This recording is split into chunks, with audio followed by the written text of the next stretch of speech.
Hello everybody, welcome to the Comic Game Movie Show. My name is Deshaun and today I'm here to review Hawkeye Episode 5, Ronin. Now this episode has been teased months ago, or maybe months ago is a little extreme, maybe a month ago, month or two ago. There were rumors, there were conversations, stuff out there that Wilson Fisk Kingpin would be in this show. Rumors and whatnot, and the main thing was rumored that it was going to happen in episode 5. Now I had my reservations about that. I thought, okay, once again, like I said about the whole Daredevil thing, I personally thought that Kevin Feige wouldn't want to go there. I thought even if he did go there, you know, with the Daredevil characters and whatnot, that he would recast them, he would reboot the whole thing up and down. But like I said, to my credit, I did leave the door open. I did say if he does decide to bring back Charlie Cox or Vincent D'Onofrio as Daredevil and Kingpin, they're going to be rebooted versions of these characters. Now, I still believe that, and who knows, maybe by next week I'll be completely proven wrong. Well, actually, by Friday, when I go see Spider-Man No Way Home, I might be completely proven wrong. Who knows? But I didn't think they were going to do it. And then the closer it got to Spider-Man No Way Home and Hawkeye, the closer it got, the more it became abundantly clear. I was like, okay, this Charlie Cox is talking a little too much. Vincent D'Onofrio's talking a little too much. Now a lot of other bigger reporters are talking about this. Campy is talking. I was like, okay. Where there's smoke, there's fire. And then, like I said last week, Kevin Feige just straight up came out and said, yes, if we're doing Daredevil, Charlie Cox will be our Daredevil. Now, the way he phrased it, once again, made it sound like it was going to be a different new version of Daredevil that just happened to be played with Charlie Cox returning to be playing, Daredevil, but Matt Murdock and whatnot. But when that was put out there and Vincent D'Onofrio commented on it, it came abundantly clear that Vincent D'Onofrio really was going to be in this. And the thing people said was it was going to be in episode 5. That episode 5 was going to have a scene, a moment that was going to blow up the internet, and it did. Vincent D'Onofrio is in the building. He is the MCU's Kingpin. Officially the MCU's Kingpin. Clearly, to me personally, this is a rebooted version of Kingpin. First of all, the image is a bit blurry. But if you look clearly he is wearing the classic Kingpin suit, the white suit with the purple ascot. I think that's what they call it. Is it an ascot? It's the thing that it's the thing that Fred always wore, the little thing in there. Is that what they call it? Is it an ascot? I don't know. Either way, but he's wearing, he even has the cane. He's wearing the classic Kingpin outfit that he's never worn before. He's never even been, and he was never, I don't even think he was referred to as the Kingpin in the Daredevil series. I don't think so anyways.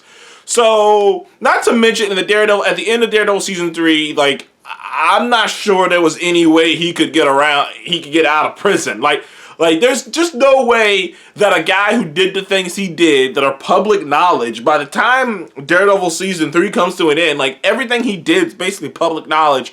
There's nothing he can do. Like, sure, maybe he can, figure something out and break out of prison, but there's no way in hell he'd be able to be in a pit, like a tower suite, like pit, this massive building in New York, just chilling, no. At the end of Daredevil season 3, Daredevil pretty much made it so that there's no way he can pull the stunt that he pulled in Daredevil. There's no way he can pull the same stunt that he pulled in Daredevil season 3, where he, tricked the gut, where he manipulated the FBI and different people and tricked the government into making it so bad that he could get released, and lying to people and trying to deceive people, make people think maybe he didn't do the things he did. Like, there's just no way he could get away with doing something like that after the end of Daredevil season 3. So it's pretty clear that this isn't Netflix's Kingpin. This is Vincent D'Onofrio returning to play Kingpin.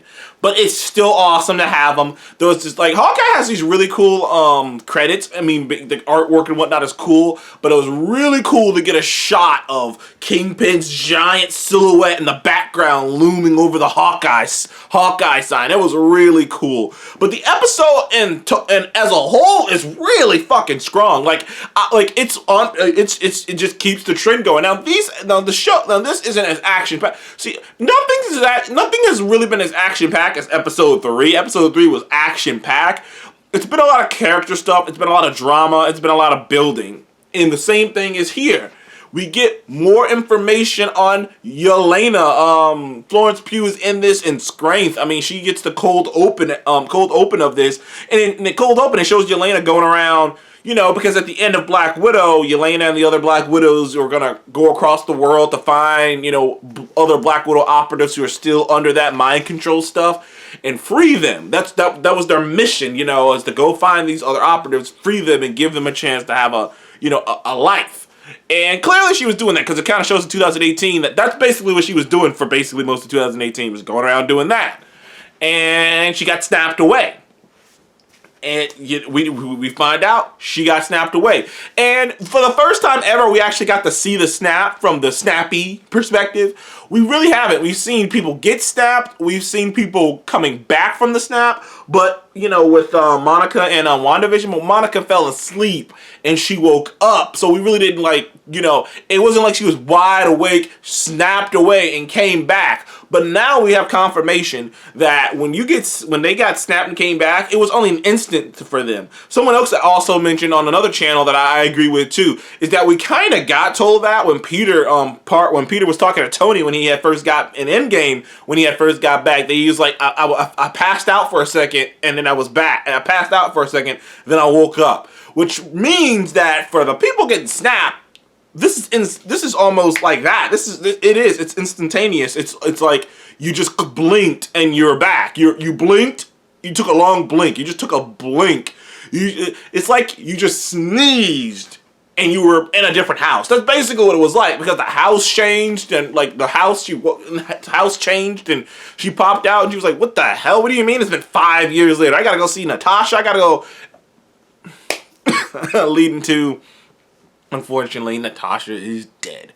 But yeah, man, that was really cool. That's the second time they've been playing with the snap. The snap is just something to play with. It's something that it's like, I've often said, I was like, they'd be idiots not to use the snap to their advantage to create villains and situations, because there's an entire 5-year period where the world was in chaos. Well, maybe not chaos. They didn't show it that way, but there's a 5-year period where boundaries were gone. The world was, mixing together, and certain opportunities were open that probably would never be open. So you have to take advantage of that. There has to be some criminals. There has to be some criminals and whatnot who rose up through that. I already said what I said, that Nova definitely should be a character that gets brought up from Infinity War. But you have events like that. You have these big events to create other characters and other events. So it's great that they keep referencing back to the snap. But when we get into the episode, Kate's very emotional after last week. Hawkeye pushed her away because he didn't want her to get hurt. And she's confiding in her mother, who we now know is actually legit bad. We don't know. I'm hoping that, we don't know if she's Madame Mask. They really haven't hinted to that yet. But she could be. She could be. I'm hoping so. I'm hoping she's not just corrupt. I'm hoping there's more to her than that. But because she's clearly working with Kingpin, most people believe she clearly hired Valentino to to kill Hawkeye. So her mom is up to no good, and it seems like Jack Duquesne actually might not be a bad guy and might be getting framed, like some people have suggested. Clint's kind of going through a tough time as well. His back's against the wall. His family's out there. He's having a conversation with his wife about it. He kind of goes to the statue where the Avengers assembled, that statue that they built. The statue they always show in basically, every Avengers movie that takes place, in every Avengers movie that takes place in New York.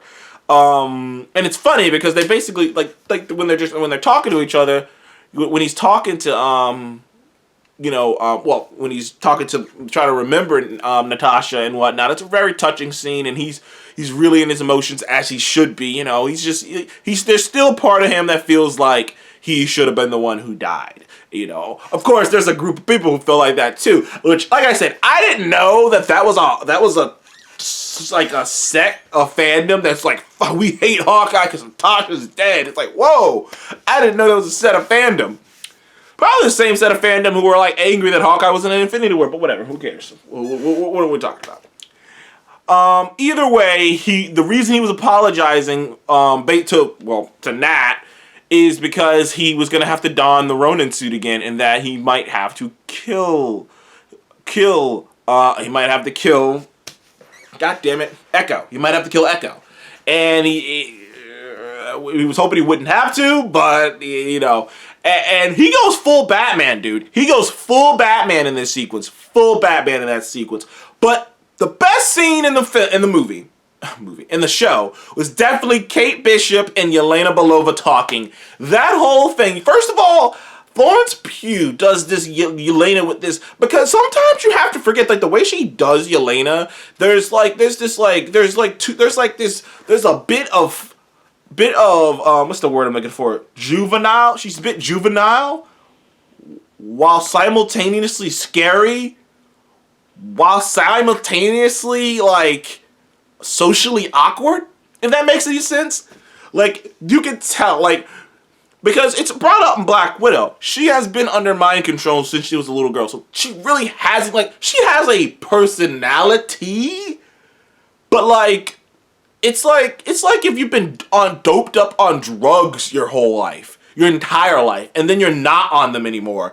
It's like whoa, like you doped up on some shit that's like making you just like meh on the chair, and you just have like simple conversations, and then you're off the shit, and you're just like feeling like she has this child. I don't even know how to describe Yelena. She's just a fascinating character, and Florence Pugh is just killing it, and I'm already loving Kate Bishop. So when you see these two characters interact, it's one of those things that I thought about that before. I thought about that when I was watching Black Widow, actually. That because when Black Widow came out, you already knew Florence Pugh was going to be in Hawkeye. So I'm like, oh, that's cool. I can't wait to see these two actresses, interact with one another.